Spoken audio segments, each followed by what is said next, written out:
Okay, 2016 Viking snorkel, custom snorkel. Got the risers, you see the blue on the inside, kind of color match. 2 for the air intake, 2 on the CVT. Get kind of a back shot of that. They kind of hide pretty good behind the headrest. So this was pretty difficult challenge to find all the parts. This is where my air box, you can see I actually teed it, well they call it a Y, over and up for the air intake. It comes down around the front.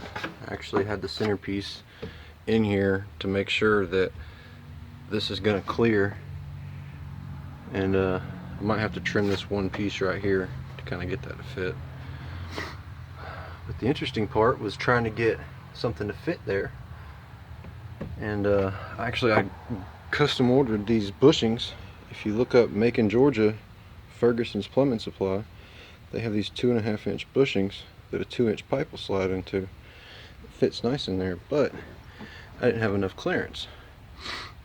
So I actually had to take a piece of the factory hose, hard pipe, I don't know if you can see it in there, and that 90 fits straight in that hard pipe, and then the rubber boot clamps to the hard pipe, and I of course siliconed all of it, and it's airtight. And then set the camera down and pick the bed up. Now these bushings come in handy on this side for sure. And you got the CVT snorkels that come down, drilled 2.5 inch holes to get down through there. Of course they come down through here, and you can see stuff online all the time about this. I kind of got the design off the factory pipe, but this was probably the most difficult because of these bushings.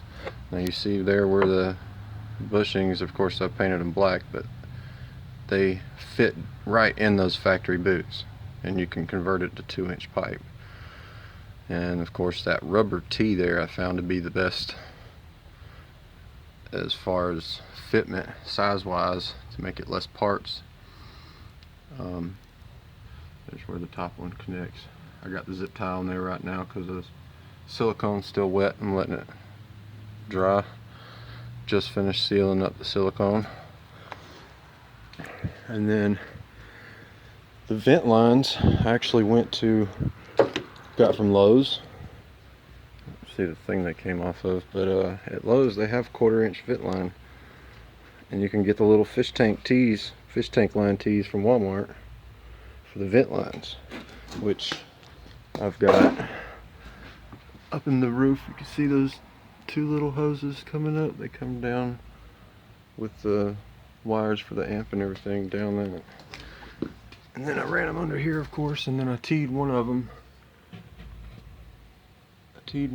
right there, and then just they come from wherever they go. I just routed them over to here. They all reach to this point, and then I teed them from there up.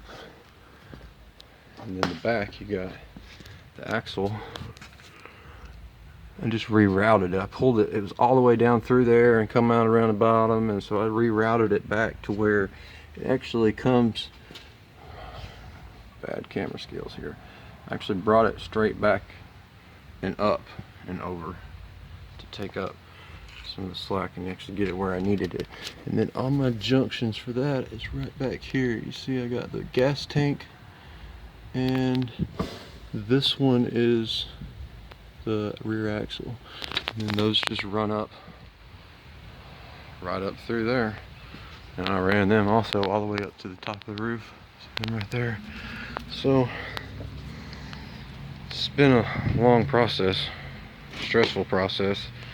That intake, the factory intake that comes all the way up to in here, the hardest part is getting that pushed back in there and down, because there's a lip, and it'll come out. You just have to really work at it.